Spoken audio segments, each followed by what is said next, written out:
son las plaquetas. Pequeños grumos basófilos. Pequeños grumos basófilos corresponden entonces a las plaquetas.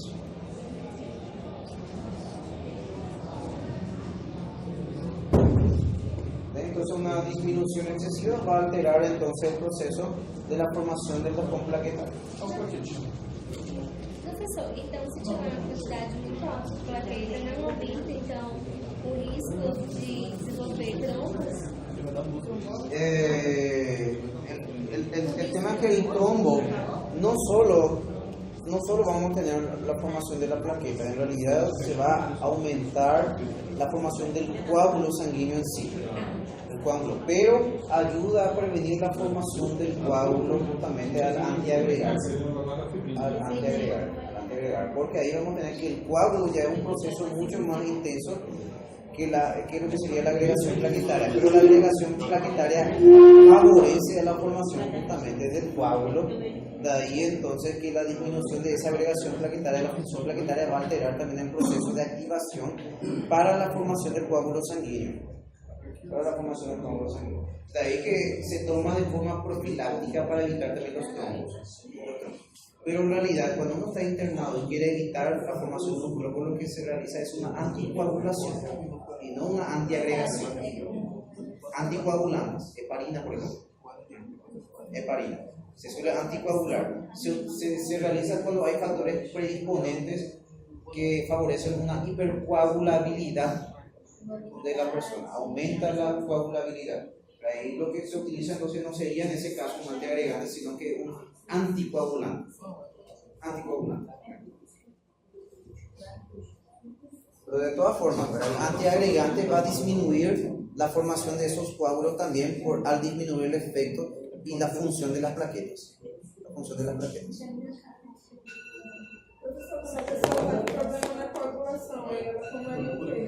¿Quién? Hay que ver la deficiencia. Muchos de ellos, en realidad, para los anticoagulantes, su antídoto en realidad es la vitamina K. Entonces, para favorecer entonces los factores procoagulantes.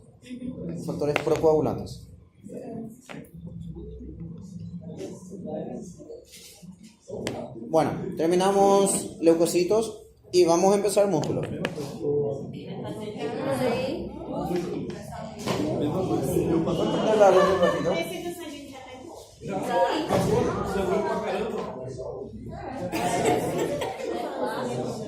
Bueno, vamos a empezar tejido muscular, vamos a ver si da para terminar por lo menos esquelético y para la clase que viene a hablar de liso y cardíaco.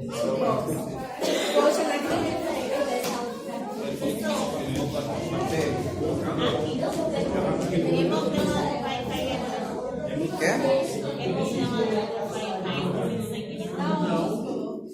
Y no hablamos de hemograma, claso. ¿Qué tenemos en el hemograma? ¿Qué hay en el hemograma? Hematocrito, valor absoluto de glóbulos rojos, 4,8 millones, valor absoluto de leucocitos, valor relativo de leucocitos, hablamos de los porcentajes de los leucocitos, ya no hablamos de todo el hemograma. Hablamos de todo el hemograma, ¿verdad?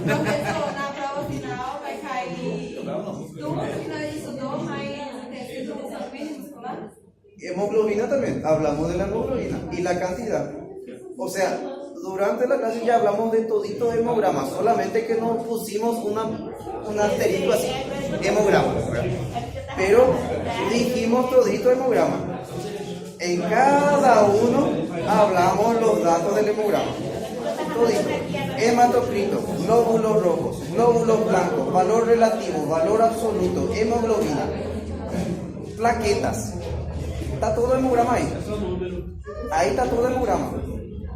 ¿Qué me preguntaste? Se no final vai cair, então final já viu, mas crescendo muscular e... Sí, desde el Antiguo Testamento.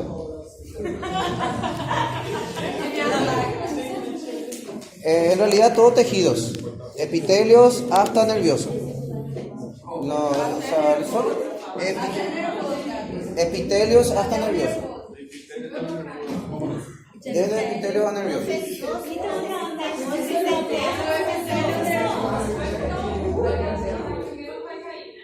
Aquela parte de. Citología, microscopía, no. Todo tejidos. Tudo que ele já falou, falando Es todo tejidos, desde epitelios hasta nerviosos. Lo que no incluiría era citología, microscopía, eso es lo que no entraría. Pero desde epitelios, o sea, todo lo que sería tejidos entraría. Tejido epitelial, tejido conjuntivo especializado, tejido muscular y nervioso. Tinha uma esperança de acertar alguma coisa. Se fosse. Próximo.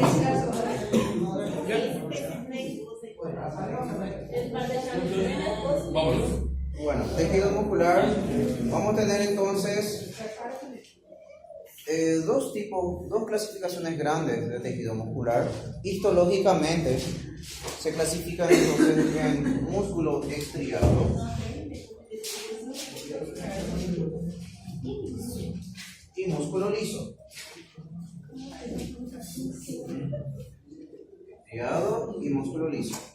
El estriado a su vez se divide en esquelético,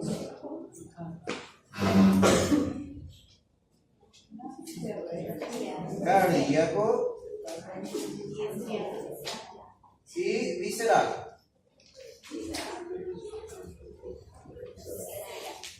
Visceral.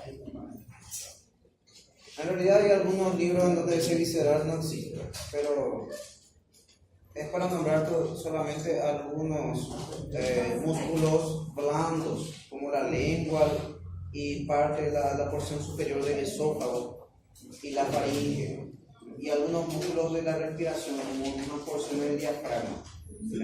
Solamente sería una parte muy escasa, ¿verdad? Justamente en algunas partes no contempla esto. No, diafragma, sí, a nivel entonces de músculos que participan en la respiración y de la deglución prácticamente. Respiración y de la deglución.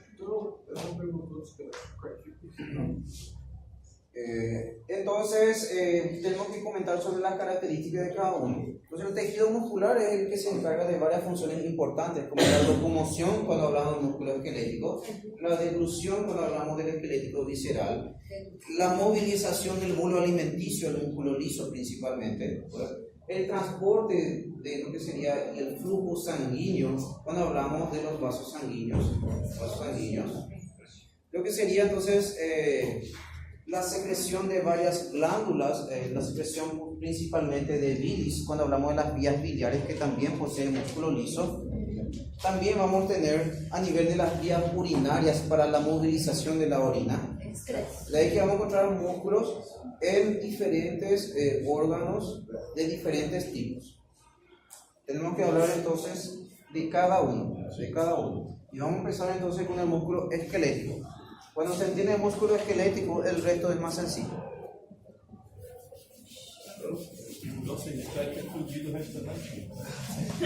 Bueno, el resto ya es más sencillo.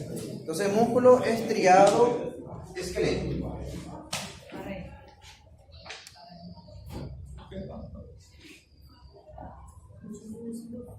Estriado esquelético. Primera característica importante, es un músculo voluntario, de ahí que está inervado por lo que sería el sistema nervioso somático. Sistema nervioso somático, a diferencia del sistema nervioso autónomo que se encarga de las funciones automáticas. Está inervado entonces por sistema nervioso somático, de ahí que las fibras musculares van a recibir una inervación entonces por parte del sistema nervioso somático. En cuanto entonces a la estructura del músculo esquelético, vamos a tener que el músculo en general, cuando hablamos entonces un músculo, ese músculo realizar un corte, está rodeado por un tejido conjuntivo que se denomina epimicio. Rodea entonces todo el músculo.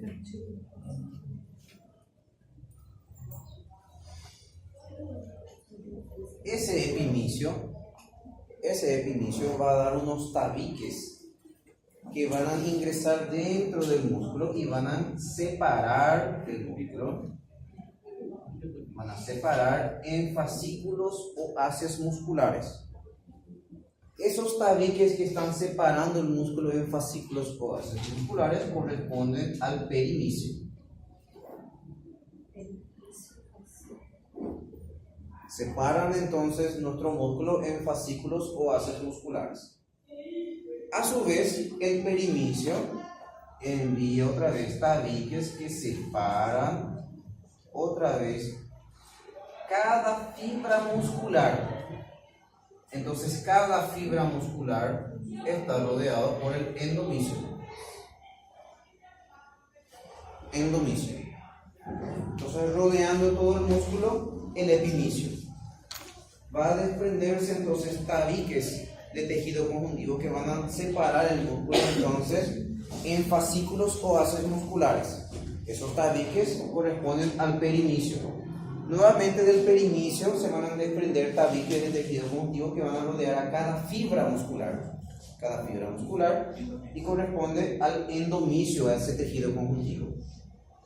Ahora, cuando hablamos de fibra muscular que está rodeado por el endomisio, justamente, en miología, cuando hablamos de fibra muscular, hablamos de una célula. Una fibra muscular corresponde a una célula muscular, o sea que corresponde a un miocito.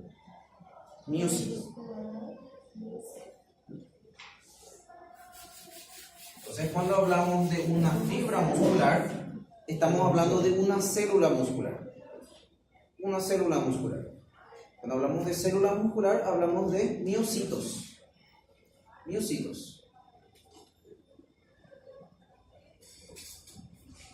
En castellano suena muy simpático miocito. Osito es ursino. Osito.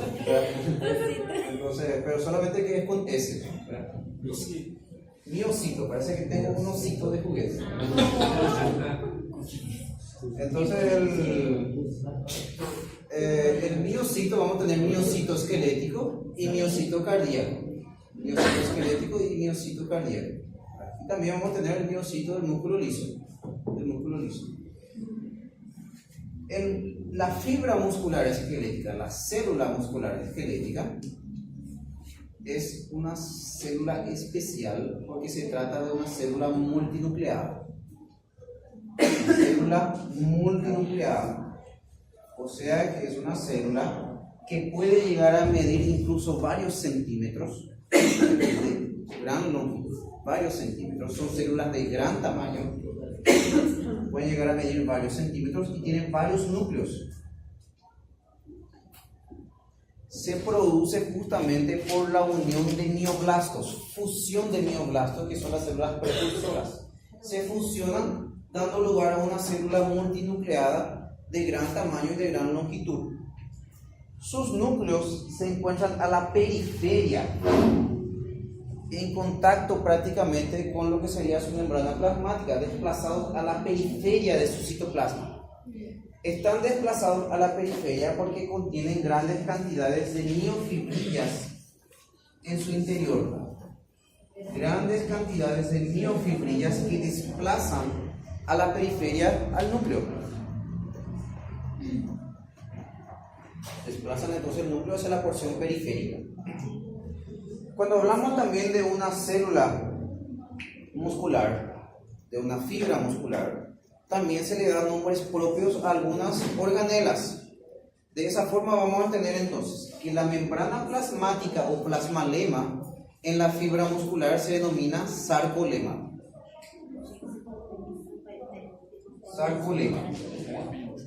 La membrana plasmática, que también se conoce como plasmalema, en la fibra muscular corresponde a lo que sería sarcolema. El citoplasma corresponde al sarcoplasma.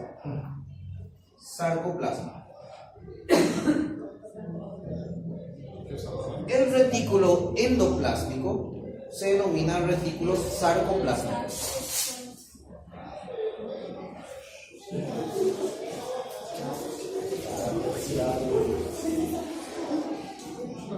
Retículo sarcoplásmico. Básicamente, esas son las estructuras que tienen denominación propia dentro de la fibra muscular. Entonces, el plasmalema o membrana plasmática se denomina aquí sarcolema. El citoplasma corresponde aquí a lo que sería el sarcoplasma. Y el retículo endoplásmico se denomina retículo sarcoplasma. Los sarcoplasmas.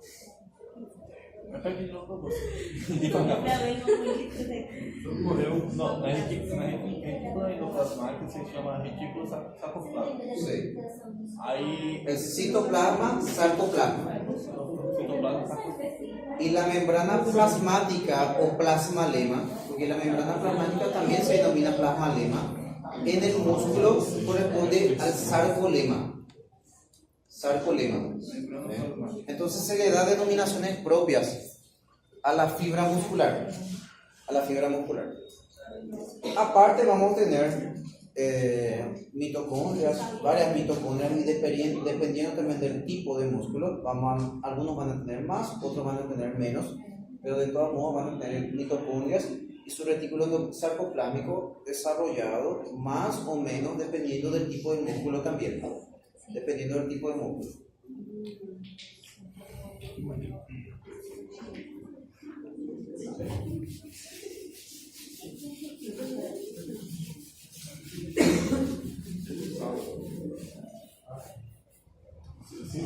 Nuevamente ahora, ¿cómo está organizado nuestro músculo? Vamos a tener el músculo completo. El músculo, ya dijimos que se dividía por tabique de tejido conjuntivo en haces o fascículos. O fascículos musculares.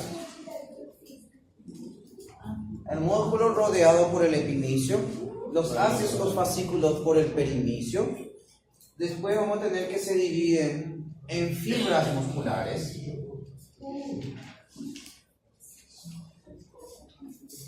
Las fibras musculares ya dijimos que corresponden, a nuestra célula muscular. Células musculares. Fibras musculares. Las fibras musculares otra vez van a tener en su interior miofibrillas. Miofibrillas. Esas miofibrillas que desplazan el núcleo a la periferia. Miofibrillas. Entonces, las miofibrillas a su vez están formados por miofilamentos.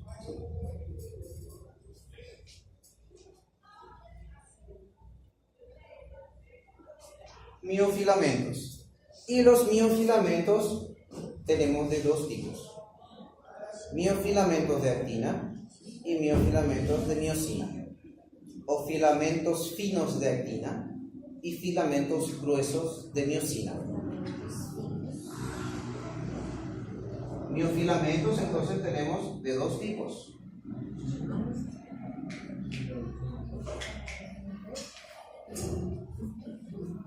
Filamentos de actina y miosina. De actina son los filamentos finos y de miosina son los filamentos gruesos. Entonces, con el nombre de filamentos o miofilamentos, de todas formas, filamentos o miofilamentos. Los finos son de actina, los gruesos son de miosina. Vamos a tener entonces que cada uno de estos filamentos están formados por proteínas.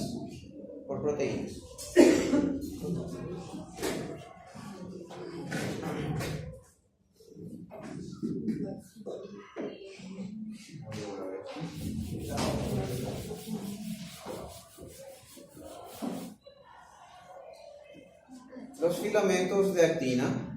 Los filamentos de actina están formados por una proteína globular que se denomina actina G.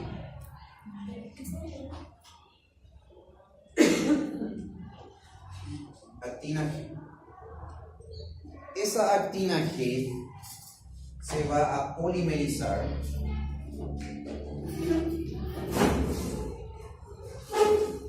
para formar el filamento de actina.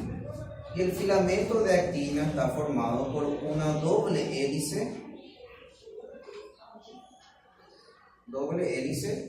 de la polimerización entonces de la actina, igual que el ADN, una doble hélice trenzada de proteínas globulares que serían la actina G, para dar lugar entonces al filamento de actina o actina F.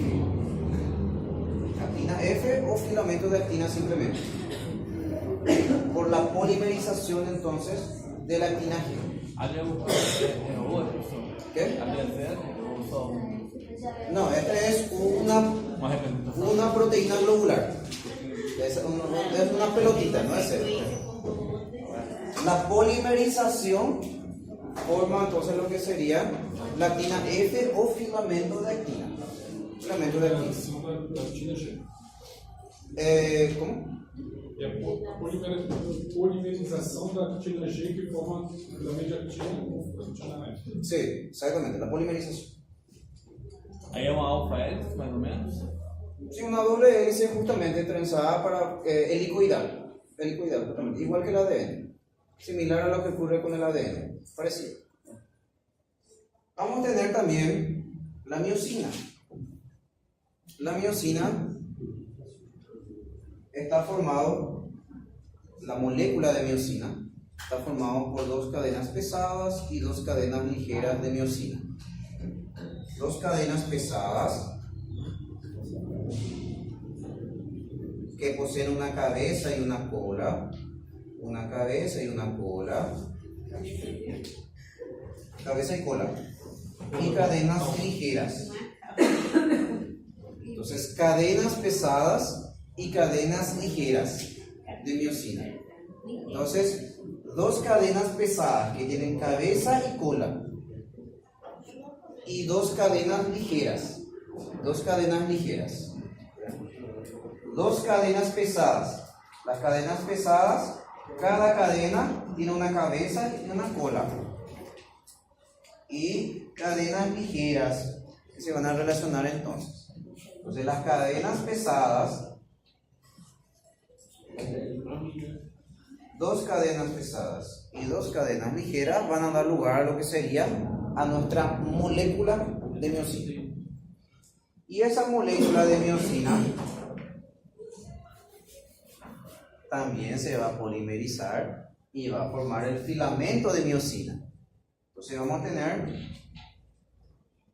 cabezas pesadas, su cola, cabezas pesadas, su cola, cabezas pesadas, su cola, y se va a formar entonces el filamento grueso de miosina.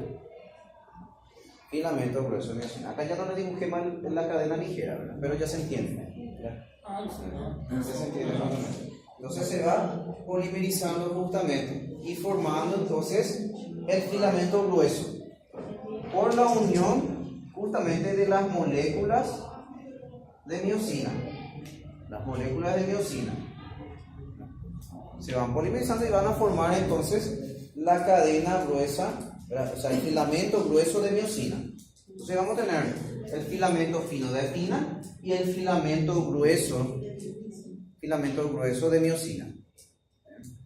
Entonces el filamento fino formado entonces por polimerización de la actina G, y vamos a tener el filamento grueso por la polimerización de las moléculas de miosina, la miosina, que van a formar justamente el filamento grueso. Filamento grueso.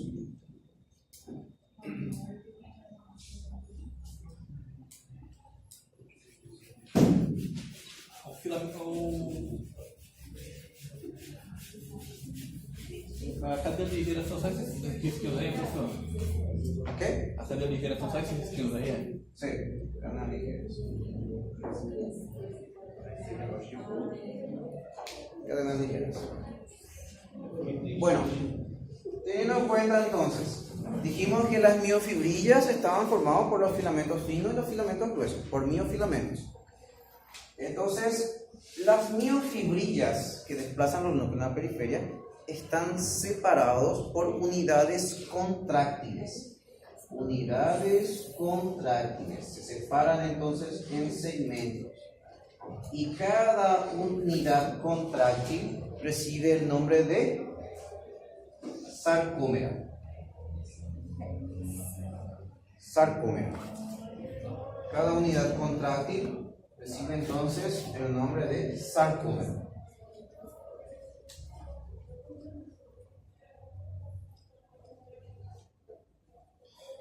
Y una sarcómera está formada justamente por los filamentos gruesos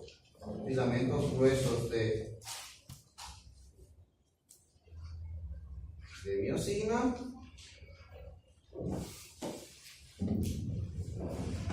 filamentos gruesos de miosina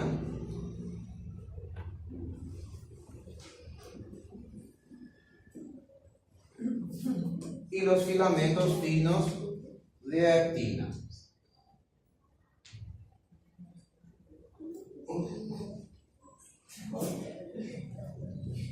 Filamentos gruesos de miosina y los filamentos finos de actina. Y vamos a tener entonces varios filamentos gruesos de miosina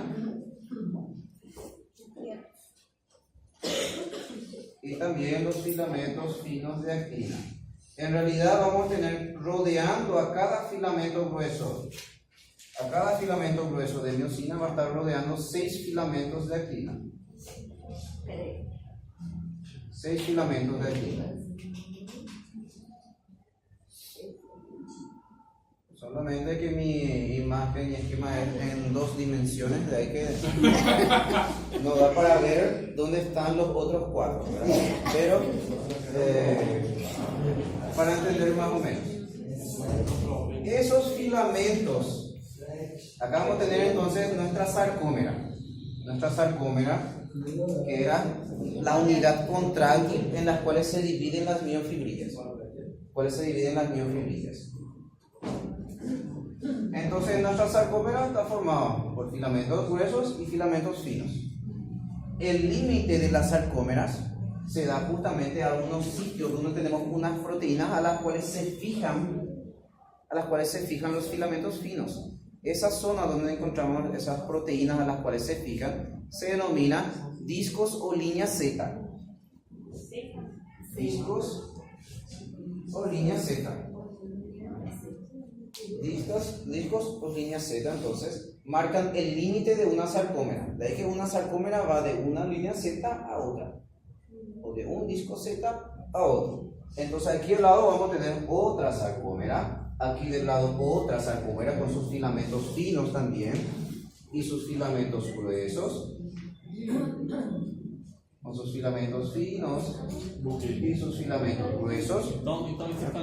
Y al lado otra sarcómera, y al lado otra sarcómera, y al lado otra sarcómera, otra sarcómera, otra sarcómera, y así por todo el recorrido de la miofibrilla.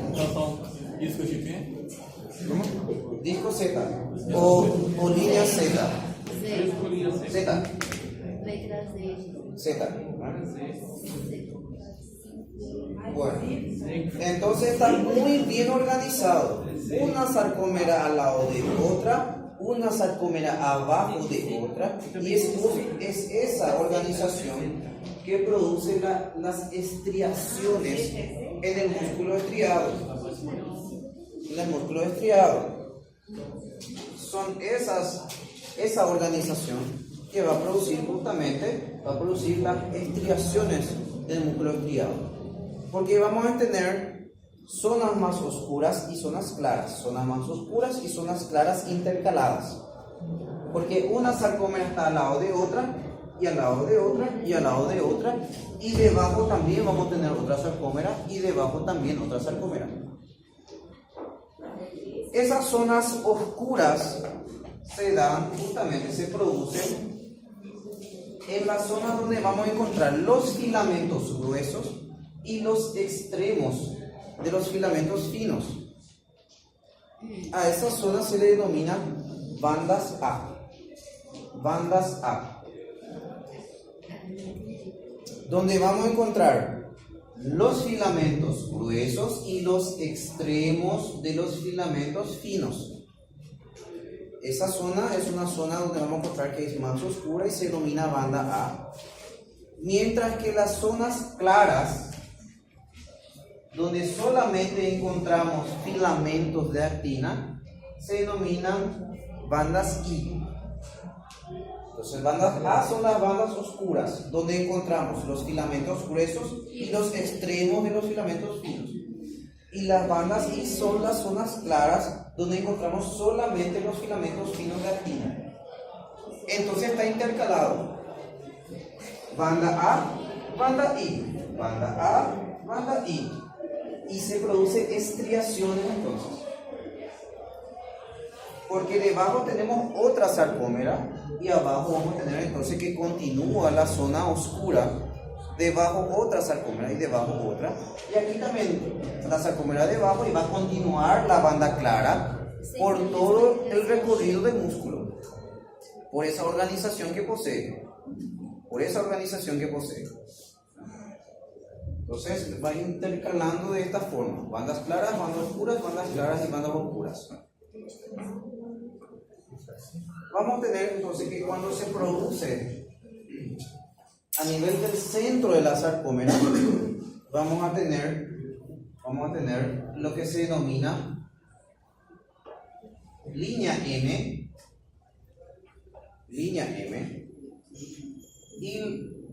y parte de la banda A, donde finalizan los extremos de los filamentos finos, es una zona un poco más clara que se denomina zona H.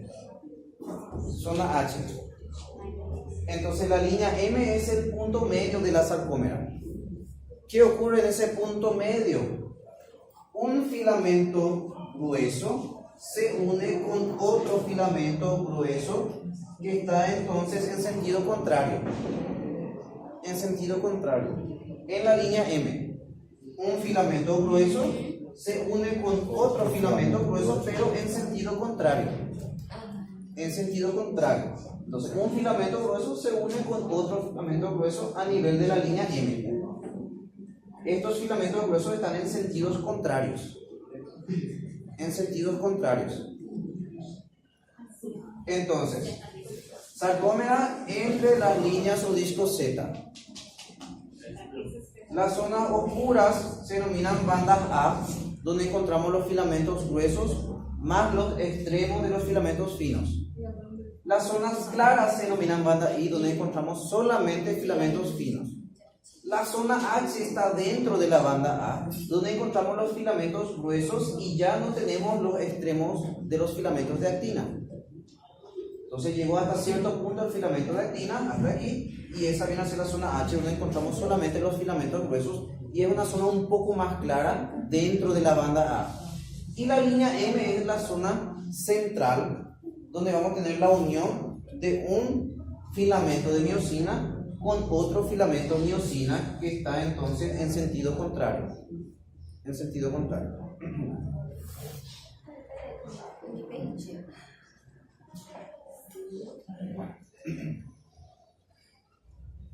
¿Hasta acá? No, te pregunto si se entendió. Te pregunto no si se entendió, no sé si ya terminó. Repete a H. ¿Cómo decimos? Professor,